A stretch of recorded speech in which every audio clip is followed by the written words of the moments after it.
সম্প্রতি কিশোরগঞ্জের কুলিয়ারচরে এক শিশুর পিতা তার সন্তানকে নিয়ে বাড়ি যাওয়ার পথে অতি উৎসাহী জনতা শিশু অপহরণকারী অভিযোগে শিশুটির সামনে লোকটিকে বেধড়ক মেরেছে। পরবর্তীতে প্রমাণিত হয় যে শিশুটি তারই মেয়ে। জনতার অতি উৎসাহের কারণে প্রায় এই ধরনের ঘটনা ঘটে। প্রতিনিধিত্বশীল আলম হিসাবে বিষয়ে কিছু বলবেন আশা করি। দেখুন, আমরা বরাবরের মতো এখনও বলবো যে আইন হাতে তুলে নেওয়ার এই প্রবণতা এটা সবসময় নিন্দনীয়।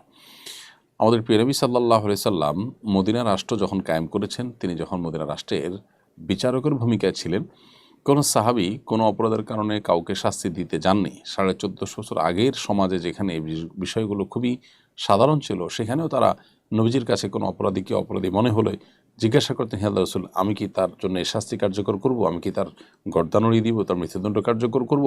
অর্থাৎ নবী সাল্লাল্লাহু আলাইহি ওয়াসাল্লামের কাছে জিজ্ঞাসা করতেন। তার কাছে মনে হয়েছে বিষয়টা প্রমাণিত এবং লোকটা দোষী, তারপর নবীজি সাল্লাল্লাহু আলাইহি ওয়াসাল্লামের পারমিশনের অপেক্ষা থাকা, এটা হলো বিচারিকভাবে বিষয়টিকে প্রমাণ হওয়া পর্যন্ত অপেক্ষা করার মতো বিষয়।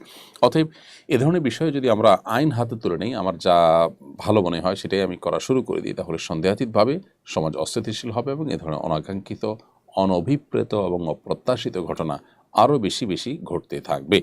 বিধায় আমরা এই আইন হাতে তুলে নেওয়ার কালচার থেকে বেরিয়ে আসার চেষ্টা করব এবং এখান থেকে নিজেদেরকে যথাসম্ভব আমরা বিরত রাখার চেষ্টা করব। সেই সাথে আইনের শাসন যত কার্যকরভাবে বাস্তবায়ন হবে, তত বেশি মানুষ আইন হাতে তুলে নেওয়ার প্রবণতা থেকে সরে আসবে ইনশাআল্লাহ তাআলা।